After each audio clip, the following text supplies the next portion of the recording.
समय मिला तो सोचा आज लंबी बात हो। सर आपसे स्वागत है सबसे पहले आपका। Thank you. क्योंकि 5 राज्यों का इलेक्शन के बाद बहुत शोर हुआ, आपकी भी सरकार पंजाब में अब सेटल हो रही है, यूपी को लेकर बहुत शोर था। तो अब हम एनालाइज कर सकते हैं कि क्या हुआ। सबसे पहले तो जो ये फिनोमिना पंजाब में आम आदमी पार्टी का देखने को मिला है, ये बहुत सारे लोगों के लिए एक बहुत बड़ा शॉक है कि ये कैसे हुआ कि आपको 117 में से 92 सीटें मिल गई। तो पंजाब में आप अपनी पार्टी के लिए ऐसी जीत एक्सपेक्ट कर रहे थे? मैं उम्मीद कर रहा हूं आप बिल्कुल साफगोई से बताएंगे, या आपकी उम्मीद से भी ज्यादा है?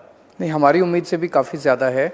और दो तीन चीज़ें हुई। एक तो जितने मौजूदा बड़े नेता थे सभी पार्टियों के, अकाली दल, बीजेपी, कांग्रेस, सारे हार गए। और जितना भारी बहुमत ने जनता ने दिया, वो ये दिखाता है कि देश की जनता बदलाव चाहती है। और 75 साल हो गए आज़ादी को। जो लोग हमारे बाद आज़ाद हुए, जो लोग सेकेंड वर्ल्ड वॉर में, जो देश सेकेंड वर्ल्ड वॉर में ध्वस्त हो चुके थे, वो आज हमसे कहीं आगे, जापान, जर्मनी, सिंगापुर 60s में आज़ाद हुआ, वो हमसे कहीं आगे पहुंच चुके हैं। हम पीछे क्यों रह गए? 75 साल में हम अपने देश के लोगों को अच्छी शिक्षा नहीं दे पाए, अच्छे अस्पताल नहीं दे पाए, अच्छी दवाइयाँ, सड़कें, मूलभूत चीज़ें वो भी नहीं दे पाए। दुनिया चांद पे पहुंच रही है, दुनिया मार्स पे दूसरे ग्रहों पे जा रही है, हम बेसिक चीज़ों के साथ जूझ रहे हैं आज। आम आदमी पार्टी ने पिछले 5 साल के 7 साल के अंदर दिल्ली में जो काम किया है, वो एक देश के लोगों को एक बड़ी उम्मीद दे रहा है कि यार ये लोग कट्टर ईमानदार लोग हैं, देशभक्त लोग हैं और ये लड़के कर सकते हैं। उसी का नतीजा था कि पंजाब के अंदर इतना भारी बहुमत मिला और देश के बाकी लोग भी एक उम्मीद से अब आम आदमी पार्टी की तरफ देख रहे हैं। केवल एक पर्सपेक्टिव में रखने के लिए पंजाब में जीत इनकी क्यों ऐतिहासिक है सही मायनों में, आप देखें तो भारत में बीजेपी, कांग्रेस और लेफ्ट, इनको छोड़ दें, कोई ऐसी पार्टी नहीं है जिसने एक से ज्यादा राज्यों में अपनी सरकार बनाई हो। तो ये आपके लिए, और इसमें खास आम आदमी पार्टी इसीलिए कि आपकी पार्टी ये भी 10 साल की है। तो 10 साल में आपने वो काम किया जो 70 साल लगे और लोगों को करने में और पार्टियों को करने में, ये और बड़ी बात है। तो ये 10 साल जो है, ये इस जो रफ्तार आपने पकड़ी है, ये कैसे? इसीलिए वही मैंने बताया कि केवल मात्र 10 साल के अंदर अगर पार्टी को दूसरे राज्य के अंदर भी लोग सत्ता में लेके आ रहे हैं, तो पूरे देश के अंदर जो दबा हुआ गुस्सा, नाराजगी है, अभी तक लोगों के पास ऑप्शन ही नहीं था कि क्या करें। पहले पंजाब की बात करते हैं। आपको दिल्ली में हमेशा आपको ये शिकायत रही, जो सही भी थी, कि भी एक सही मायनों में एक फुल फ्लेज स्टेट नहीं है, बहुत से अधिकार आपके पास नहीं है, आपके पास लॉ एंड ऑर्डर ही नहीं है, सबसे बड़ी बात है। आपको पंजाब में वो मिलेगा, लेकिन पंजाब में दिल्ली से बहुत बड़े चैलेंजेस भी हैं आपके सामने। कर्ज में डूबा हुआ है पंजाब, बेरोजगारी हद से ज्यादा, नशे में डूबा हुआ है पंजाब का नौजवान। ये इन सारी चीजों से आपको पार पाना है। क्यों था ये? क्योंकि जो पहले की सरकारें थी वो इन सारे गलत लोगों के साथ मिली हुई थी, उनकी सहमति से या उनके संरक्षण के अंदर सब कुछ चल रहा था। नशा ही ले लो आप, नशे के जैसी बात करते हैं पंजाब के अंदर पता चलता है और ये वाला बड़ा नेता भी मिला हुआ है, ये वाला बड़ा नेता भी मिला हुआ है, ये वाला बड़ा, बिना, अब आपने पहचान लिया? सबको पता है, सबको पता है। एक तो अभी जेल में भी हैं। मेरा ये कहना है कि बिना राजनीतिक संरक्षण के लिए इतने बड़े स्तर के ऊपर नशा किसी भी स्टेट में बिक नहीं सकता। फर्क नीयत का है, हमारी नीयत साफ है। इसीलिए जब हमारी नीयत साफ है, हम इनके साथ मिलके गलत काम नहीं करते, इनको पकड़ेंगे, एक तरफ इनको जेल में भी डालेंगे, बच्चों के लिए रिहैबिलिटेशन सेंटर भी खोलेंगे, लॉ एंड ऑर्डर भी ठीक होगा। लॉ एंड ऑर्डर कई गैंगस्टर जो हैं वो जेलों से चलाते हैं। अब वीडियो आते हैं उनके, हमारी उनसे कोई सांठगांठ नहीं है, हमारी उनसे कोई सेटिंग नहीं है, तो हम देखते हैं कैसे चलाएंगे। वो नीयत साफ है हमारी। आम आदमी पार्टी की जो आइडियोलॉजी है उसके 3 स्तंभ हैं इंपॉर्टेंट। एक है कट्टर देशभक्ति, कुछ भी हो जाएगा देश के साथ कॉम्प्रोमाइज़ नहीं होगा। एक है कट्टर ईमानदारी, मर जाएंगे लेकिन बेईमानी नहीं करेंगे। और तीसरा इंसानियत। इन 3 स्तंभों को कूट कूट के हमने अपने लोगों में भरा है। भगवंत मान जी ने पिछले, जब से वो बने हैं, 15 दिन के अंदर जो निर्णय लिए हैं, लोग पंजाब के अंदर लोग दांतों में उंगली दबा रहे हैं कि यार ये ऐसे भी चल सकती है सरकार। 15 साल में, 20 साल में इन लोगों ने जो काम नहीं किया, 15 दिन के अंदर उन्होंने एंटी करप्शन अनाउंस किया, जो हमने दिल्ली में किया था पहले। हेल्पलाइन नहीं कहूँगा, एक्शन लाइन है वो। दिल्ली में जैसे हमने किया था, वहाँ भी अनाउंस किया कि कोई अगर आपसे किसी दफ्तर में जाओ और रिश्वत मांगे, मना मत करना, जेब में हाथ डालना। ये वीडियो आते हैं सच में आपके पास? मैं क्योंकि समझ नहीं पाता कभी कि भाई पंजाब इतना बड़ा सूबा है, गांव, कस्बे, शहर, हर जगह से आप वीडियो मंगा रहे हैं, वीडियो कहाँ जाते हैं, कौन उनको देखता है, एक्शन कैसे होता है? पुलिस वाले देखते हैं। एक विजिलेंस वाला जो एंटी करप्शन विंग है पंजाब का, उसके पास सारे वीडियो आते हैं। कई अफसरों के खिलाफ कार्रवाई हुई है, कई लोग गिरफ्तार हुए हैं पिछले कुछ दिनों के अंदर। इसका सबसे इम्पोर्टेंट है कि जो डर पैदा हो गया पूरे सिस्टम में कि मेरी रिकॉर्डिंग हो सकती है, आज मैं आपको रिक्वेस्ट करूंगा अपने चैनल के जरिए 2-4 रिपोर्टर्स को पूरे पंजाब में भेजिएगा। किसी भी सरकारी दफ्तर में घुस के वो पैसे ऑफर करने की कोशिश करें कि यार मेरा ये काम पेंडिंग है, कर दो। पैसे लेने बंद कर दिए वहाँ पे सबने। 10 दिन के अंदर करप्शन पे इतना बड़ा वार हमने 49 दिन में जैसे किया था दिल्ली में, बड़ी बात है। अगर हम 10 दिन में करप्शन एक आम आदमी के लेवल पे खत्म कर सकते हैं, ये पार्टियां नहीं कर सकती थी अभी तक 70 नहीं, इस पर तो आप गुजरात गए थे, आपने वहां भगवंत मान जी के सामने कहा 10 दिन में उन्होंने करप्शन खत्म कर दिया। लोगों ने, आपके पॉलिटिकल ओपोनेंट्स ने इसका मजाक उड़ाया कि कैसे किया 10 दिन में, बताइए क्या सबूत कर दिया? आप जाके देखो, मैं तो इन्वाइट कर रहा हूँ आपको। आज आप अपने 2-4 रिपोर्टर्स, आपके तो वहाँ लोकल रिपोर्टर्स हैं, स्टिंगर्स हैं, उनको बोलो कि किसी भी रजिस्ट्रार के दफ्तर में, तहसीलदार के दफ्तर में, पुलिस थाने में, कहीं भी जाके और वो कुछ काम पैसे देके कराने की कोशिश करें। पैसे नहीं ले रहे लोग, क्यों नहीं ले रहे, समझने की कोशिश करें। क्यों?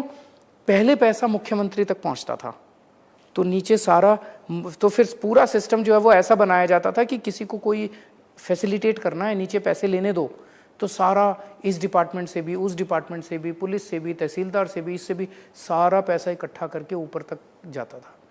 अब हमारे भगवंत मान भी पैसे नहीं लेते, मैं भी पैसा नहीं लेता, मंत्री भी पैसे नहीं लेते, एमएलए भी पैसे नहीं लेते। वहाँ पे तहसीलदारों की मीटिंग हुई है अभी पंजाब में, उन्होंने कहा भाई अब नीचे से भी नहीं लेना और ऊपर भी नहीं पहुँचाना, ऊपर पहुँचाने की जरूरत नहीं है, अब कोई नहीं मांग रहा, तो पैसे लेने बंद हो गए। ये शुरुआती डर होता है, अब मैं आपके दिल्ली के एक्सपीरियंस से पूछना चाह रहा हूँ, या ये कंटिन्यू करेगा? अब इसमें सिस्टमिक चेंजेस करने पड़ेंगे, वो करेंगे आने वाले दिनों में।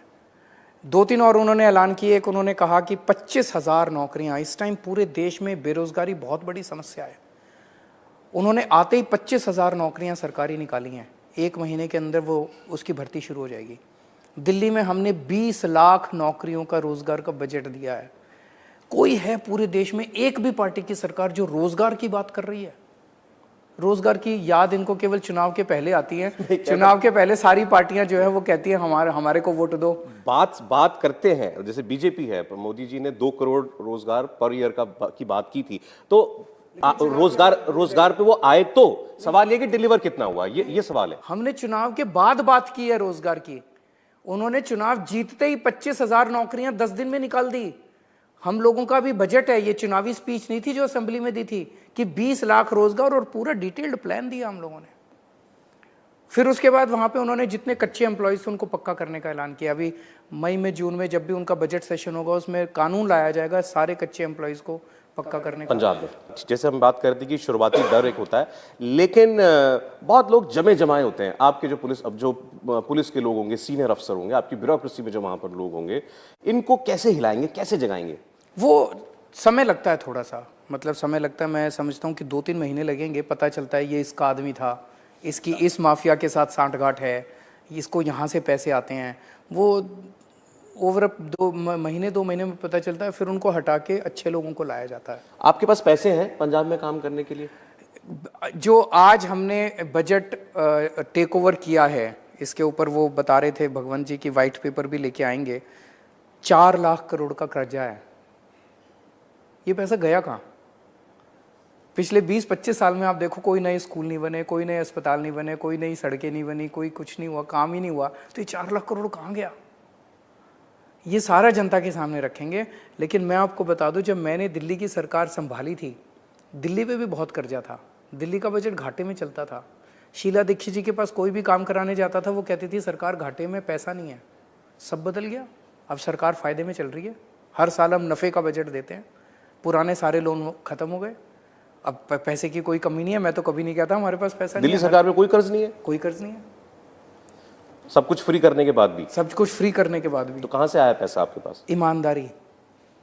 आपको यकीन नहीं होगा, इतना ज्यादा भ्रष्टाचार है, इतना ज्यादा सरकारों के अंदर भ्रष्टाचार है, लूट लिया इन पार्टियों ने मिलकर 75 साल में। पैसे की कमी नहीं है सरकारों में, बहुत पैसा है, हर चीज में हमने पैसा बचाया है, हर चीज में। मैं हमेशा एग्जांपल देता हूँ, एक वो ब्रिज बनाया हम लोगों ने वजीरपुर वाला, 325 करोड़ का बनना था, हमने 200 करोड़ में कंप्लीट कर दिया। हर चीज में हम पैसा बचा रहे हैं। जो रिश्वत का पैसा पहले होता था वो सारा बच रहा है। अच्छा, आपके कैंपेन में जब आप जाते हैं किसी भी नई जगह पे तो आप कहते हैं ये अरविंद केजरीवाल की गारंटी है। एक गारंटी आपकी पूरी नहीं हुई है पंजाब में अभी। आपने कहा था सरकार की पहली कलम से 300 यूनिट बिजली माफ, कलम चल गई, वो हुआ नहीं। इंतजार कीजिए, जल्दी होने वाला है। ये होगा? हाँ, जल्दी होने वाला है, इंतजार कीजिए आप। अच्छा चलिए, तो ये पंजाब के लोगों के लिए एक आश्वासन जो है वो दे रहे हैं। पैसे की बात थी, भगवंत मान जी ने यह अपील की कि केंद्र सरकार हमको 50,000 करोड़ रुपए 2 साल तक के लिए एक पैकेज चाहिए पंजाब के लिए। तो लोगों ने उनका पुराना वीडियो निकाला, जैसे अभी आप कह रहे थे, उसमें वो कह रहे थे कि भाई पैसे की कमी नहीं है, बहुत पैसा है, बस ईमानदारी होनी चाहिए, लेकिन आज उनको मदद मांगनी पड़ रही है। मांगेंगे तो रियलिटी पे बात करें कि भाई हाँ, जरूरत भी पड़ती है। हमने जनता को वादा किया था ये सारे काम करेंगे, वो हम करेंगे। और मैं खुल के कह रहा हूं कि जो जो हमारी गारंटी है ना करें तो अगली बार वोट मत देना। पैसा कहां से लाएंगे? मुख्यमंत्री हैं, कहीं से भी लाएं। ये मैं देख रहा हूं सोशल मीडिया पर, केंद्र के पास भीख मांगने। अरे केंद्र का पैसा तो हमारा ही पैसा है। केंद्र का पैसा किसी के पिताजी का पैसा, वो बिल्कुल एक मिनट, किसी के पिताजी का पैसा थोड़ी है केंद्र का पैसा। हम ही तो टैक्स देते हैं। दिल्ली सरकार, दिल्ली के अंदर से, दिल्ली से 1,80,000 करोड़ रुपए का इनकम टैक्स देते हैं दिल्ली वाले।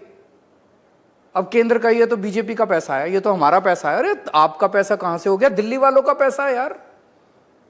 कैसे कह सकते हैं? ये तो लोगों का पैसा है, किसी के पिताजी का पैसा थोड़ी है। हम मांगेंगे, केंद्र से भी मांगेंगे, इससे भी मांगेंगे, उससे भी मांगेंगे, सबसे मांगेंगे वो, और जनता के लिए काम करेंगे। घर नहीं लेके जाएंगे, चोरी नहीं करेंगे। केजरीवाल जी, प्रॉब्लम वो नहीं है, वो पैसा तो हर चाहे देश में कहीं भी पैसा हो, पब्लिक का पैसा है, पब्लिक प्रॉपर्टी है वो। बिल्कुल। लेकिन वो कि आप कहते हैं आपके आलोचक कि बड़े बोल ना बोले ना फिर इतने कि नहीं हम सब कुछ कर लेंगे, किसी चीज की कमी नहीं है। करके दिखाएंगे। कहीं से लाएं पैसा? बेग बोरो स्टील भी जो मर्जी करें जनता के लिए, जनता के सारे काम करके देंगे। जनता के लिए अस्पताल बनाएंगे, मोहल्ला क्लिनिक बनाएंगे, स्कूल भी ठीक करेंगे, बिजली भी मुफ्त करेंगे, महिलाओं को 1,000 रुपए भी, सब करेंगे। अच्छा, पंजाब में जब कैंपेन भी चल रहा था उस वक्त भी ये बातें कही जाती थी, और आपकी सरकार बनने के बाद बहुत से राजनीतिक लोग ही मैं कहूँगा ये डर दिखाते हैं कि भाई बॉर्डर स्टेट है, बहुत सेंसिटिव स्टेट है, हमारी पाकिस्तान के साथ इतनी सीमा लगती है, और इसमें एक ऐसा आदमी चाहिए जो इससे कॉम्प्रोमाइज कभी किसी सूरत में ना करे। मैं पुरानी बातें नहीं कर रहा, जो बातें कही जाती थी कि भाई अलगाववादियों के साथ और फलानों के साथ आप सॉफ्ट हो जाते हैं, आपकी पार्टी सॉफ्ट हो जाती है उनके प्रति, इस पर क्या कहेंगे? देखिए, उन लोगों की सेटिंग थी। नशा उधर से कैसे आता है, बॉर्डर पार से नशा कैसे आता है? जब तक इस तरफ का कोई ना कोई बड़ा आदमी बिका हुआ ना हो, बॉर्डर से नशा कैसे क्रॉस कर सकता है? जब बॉम्बे ब्लास्ट हुए थे तो बाद में जब तहकीकात हुई तो पता चला कि कस्टम के अंदर कुछ लोग कॉम्प्रोमाइज़ हुए थे, जिसकी वजह से RDX जो है वो देश के अंदर आया। अगर रोज़ बेसिस पे अगर नशा पंजाब में एंटर करता है तो कहीं ना कहीं तो कोई कॉम्प्रोमाइज़ है। इसीलिए केवल और केवल आम आदमी पार्टी, जो कट्टर ईमानदार है, जो किसी के साथ कॉम्प्रोमाइज़ नहीं करती, देश के हितों में, केवल वही अच्छी सरकार दे सकती है, वही बॉर्डर की सुरक्षा दे सकती है। 2 सवाल पंजाब पे, फिर मैं आगे और विषयों पे बढ़ता हूँ। एक तो ये बताएं, हमारे यहाँ ये एक प्रॉब्लम देखी गई है हर सरकार में, जो नई सरकार आती है वो अपने कैंपेन में बड़े बड़े आरोप लगाती है कि ये चोर है, ये डकैत है, इसने इतना खा लिया, इसने लूट लिया। सरकार में आने के बाद वो जिसके ऊपर इल्जाम लगता है उसका कुछ नहीं बिगड़ता कभी भी। अब ऐसे ही पंजाब है, पंजाब में जो ये बैठी हुई हमारी राजनीतिक और जो राजनीति के धन्ना लोग थे जिनके ऊपर आपने भी इल्जाम लगाया, इनका कुछ बिगड़ेगा कि नहीं बिगड़ेगा? पहली चीज, इस बार हमने बिल्कुल पॉजिटिव कैंपेन किया है। वो मेरे को गालियां देते थे सारे पार्टी के लोग, रोज सुबह से शाम तक केजरीवाल ये, केजरीवाल वो, भगवंत मान ये, भगवंत मान। हमने किसी को गाली नहीं दी। पर करप्शन है तो आपने माना। एक मिनट, मैं आ रहा हूँ। हमने लोगों को कहा कि हमें वोट दो, हम आपके बच्चों के लिए स्कूल बनाएंगे, आपके लिए अस्पताल बनाएंगे, आपके लिए बिजली, पानी, शिक्षा, इसी की बात की हमने। दूसरी चीज़, हम यहाँ लोगों को विच हंटिंग करने नहीं आए। लेकिन जहाँ जहाँ उनकी गलत चीज़ें मिलेगी उसको बख्शा भी नहीं जाएगा। अगर किसी का कोई भी सबूत मिलेगा, किसी के खिलाफ कोई भी सबूत मिलेगा, उसमें चाहे कोई कितना भी बड़ा कोई क्यों ना हो, उसे बख्शा नहीं जाएगा। आखिरी सवाल पंजाब पे ये सवाल है कि भगवंत मान मुख्यमंत्री हैं, भगवंत मान का रिमोट कंट्रोल दिल्ली में है। अभी तक आपको क्या लगा 15 दिन में? सारे निर्णय वो ले रहे हैं, हमें क्या पता निर्णय बताए कहाँ से जा रहे हैं। जनता के भले के निर्णय है ना, जनता को अपने काम चाहिए। अब आपके और राज्यों में जो प्लान्स हैं और देश की राजनीति में आपके आम आदमी पार्टी का जो भविष्य है उस पर बात करना चाहता हूं। अभी आप गुजरात गए थे, आप गुजरात को अपने लिए राजनीतिक तौर पर एक फर्टाइल स्टेट देख रहे हैं, तो आप वहां गए, अभी आपका अनुभव क्या है और आज की तारीख में एक्सपेक्टेशंस क्या है? वहां पे 27 साल हो गए बीजेपी को राज करते करते। लोगों के अंदर जो भावना है कि बीजेपी में अहंकार बहुत आ गया, बीजेपी किसी की सुनती नहीं है, वहाँ पे जनता की सुनती नहीं है। वहाँ पे ऐसी सरकार चाहिए जो जनता की सुने। आम आदमी पार्टी ऐसी सरकार देगी जो जनता की सुनती है और जिसमें अहंकार नहीं है। दिक्कत औरों को ये हो जाती है कि एक बार आप कहते हैं एक मौका, फिर दूसरे को मौका नहीं लेने देते, जैसा आपने दिल्ली में किया है। क्योंकि हम अच्छा काम करते हैं। अच्छा ठीक, आप गुजरात की बात हो रही, देखिए गुजरात में क्यों, पूरे देश में राष्ट्रीय राजनीति में 3 फैक्टर हैं जो बीजेपी के लिए काम करते हैं। एक है हिंदुत्व, दूसरा है राष्ट्रवाद और तीसरा और सबसे बड़ा फैक्टर नरेंद्र मोदी। एक और है, क्या? राहुल गांधी। नहीं, आप नहीं मानते? देखिए आप नेता हैं, आप कहिए अपनी बात। पहली बात ईमानदारी की बात आपने की, आप नहीं मानते कि प्रधानमंत्री नरेंद्र मोदी ईमानदार हैं? आपने कहा कि प्रधानमंत्री जी ईमानदार नहीं है। क्या मैं किसी इंडिविजुअल की बात नहीं कर रहा, उनके सिस्टम की बात कर रहा हूँ। बीजेपी की आज जहाँ जहाँ सरकारें हैं उनके ऊपर इतने आरोप लगे हैं भ्रष्टाचार के। मध्य प्रदेश ले लो, व्यापम स्कैम कितना बड़ा स्कैम है, उसके बावजूद भी जो असली मास्टरमाइंड थे वो आज खुलेआम घूम रहे हैं। इनके ऊपर राफेल स्कैम का आरोप लगा, व्यापम का आरोप लगा, सहारा बिड़ला डायरियों के आरोप लगे, इनके ऊपर विजय माल्या को भगाने का आरोप लगा। उससे आप कंट्रास्ट कीजिए हमारी सरकार। हमारी सरकार 2-3 साल पूरे होने के बाद केंद्र सरकार ने एक कमीशन बनाया, शुंगलू कमीशन। उसमें 3 बड़े बड़े रिटायर्ड IAS अधिकारी रखे, शुंगलू साहब जिन्होंने कॉमनवेल्थ घोटाला निकाला था। उन अफसरों ने हमारी हमारा जितने साल की सरकार चली थी सारी फाइलें, लगभग 450 फाइलें जिस पे मेरे दस्तखत थे, सारी फाइलें मंगाई, सारी फाइलों का गहन अध्ययन किया कि कुछ निकले इनके खिलाफ। क्लीन चिट दे दी उन्होंने 7-8 महीने काम करने के बाद। फिर इन्होंने मेरे ऊपर CBI की रेड कराई, मेरे दफ्तर के ऊपर CBI की रेड कराई, मेरे घर में बेडरूम तक घुस गई दिल्ली पुलिस। उनको लगा कि शायद कच्चे कागज जो वो शायद बेडरूम में ही होते होंगे, कुछ नहीं मिला उनको। तो मैं सर्टिफिकेट लेके आया हूँ बीजेपी वालों से, प्रधानमंत्री जी से, कि अरविंद केजरीवाल देश का सबसे कट्टर ईमानदार, और आम आदमी पार्टी, इन्होंने सत्येंद्र जैन पे रेड करा ली, मनीष सिसोदिया पे रेड करा ली, हमारे 20 MLAs के ऊपर केस कर लिए, सारे बरी होके आ जाते हैं कोर्ट से। तो इनसे सर्टिफिकेट मिला हमें, सर्टिफिकेट तो कट्टर ईमानदार सरकार है, गलत काम नहीं करते, देश के लिए सर्टिफिकेट वो भी लेके घूमते हैं। वो कहते हैं नरेंद्र मोदी के नाम पे यूपी में करिश्मा हो गया होगा। हम ये नहीं मना कर रहे, वो तो राजनीति है, वो तो इलेक्शंस हैं। सर यूपी के लोगों ने भरोसा किया होगा ना, विश्वास किया। उसके कई कारण होते हैं। देखिए, चुनावों में जीतने के कई कारण होते हैं। एक बड़ा कारण कहा जा रहा है कि भाई ऑपोजिशन सारा तितर बितर है, ऑपोजिशन में कुछ नहीं बचा है, वो भी एक बड़ा कारण हो सकता है। यूपी में ऐसा नहीं है अरविंद जी, यूपी में तो सारा एंटी बीजेपी वोट एक ही तरफ गया, अखिलेश जी को ही गया, कंसोलिडेटेड वोट है वो भी। पंजाब में बीजेपी को कितनी सीट मिली? पंजाब में वो कहते हैं प्लेयर रहे ही नहीं कभी। अभी तक तो पहले तो थे अकाली और बीजेपी मिलके, छोटे भाई थे उसमें, तो छोटे और बड़े भाई दोनों को कुछ नहीं मिला, बड़ा भाई भी गया, सभी यहाँ भी गया। देखिए, मोटे मोटे तौर पे मैं उसमें नहीं जाना चाहूँगा। मेरे सामने, जैसे मैं बार बार कहता हूँ, मेरे सामने देश है। या तो ये पार्टियाँ अपना रवैया बदल लें, और ये अब आम आदमी पार्टी आ गई है। आम आदमी पार्टी से देश के लोगों को बहुत उम्मीदें हैं। एक छोटी सी पार्टी, हमारे पास क्या है? ना पैसा, ना आदमी। 10 साल के अंदर अगर 2 राज्य के लोगों ने आम आदमी पार्टी पे भरोसा किया है, तो इसका मतलब लोग बदलाव चाहते हैं। लोग कह रहे हैं भाई जो मौजूदा राजनीति है ये हमें पसंद नहीं है, अहंकार की राजनीति, नफरत की राजनीति, भ्रष्टाचार की राजनीति, लोग इसे बदलना चाहते हैं। आप पर आरोप ये लगा कि आपने कश्मीरी हिंदुओं के जेनोसाइड का मजाक उड़ाया। बीजेपी ने ऊपर से नीचे तक सारे नेताओं को एक फिल्म के पोस्टर लगाने का काम दे दिया, इसलिए थोड़ी बीजेपी वाले राजनीति में आए थे, इस पे हंस रहे थे हम लोग।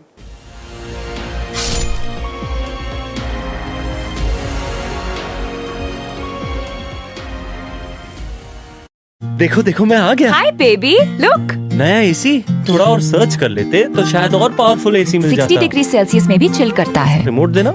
Switch on the AC. It's perfect, just like me. मेरी चॉइस ही ऐसी है। Lloyd Grande Heavy Duty AC with PM 2.5 indicator. It's a feature-loaded heavy duty AC. आप भी सर्च करके देख लो।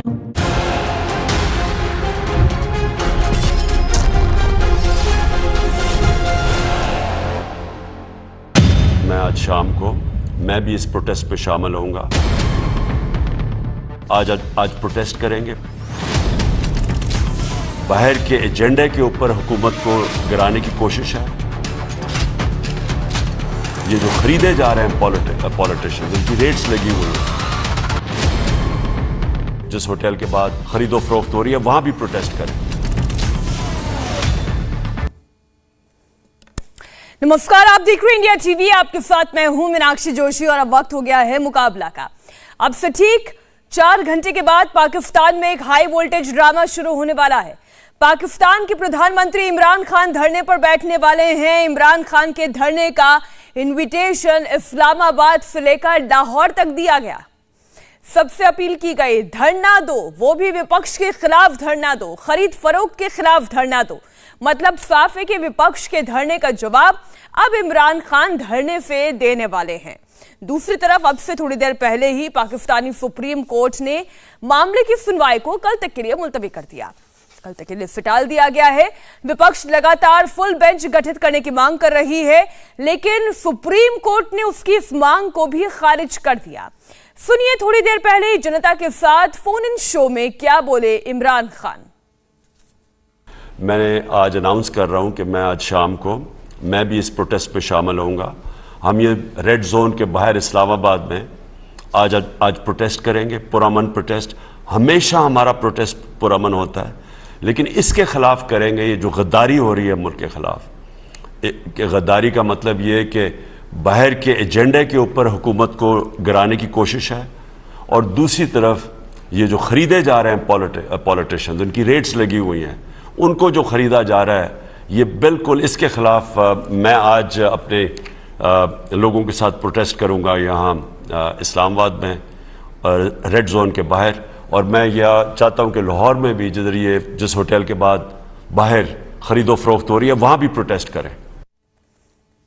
तो धरना देने की बात कही जा रही है, प्रोटेस्ट करने के लिए एक अपील की जा रही है। पाकिस्तान में जारी सियासी संकट पर सुप्रीम कोर्ट में अब कल सुनवाई होगी और इस दौरान पीपल्स पार्टी के नेता शेरी रहमान ने इमरान खान सरकार पर गंभीर आरोप लगाए। शेरी ने कहा कि इमरान खान ने जो भी किया है इसका हक उनके पास नहीं है। हम लगातार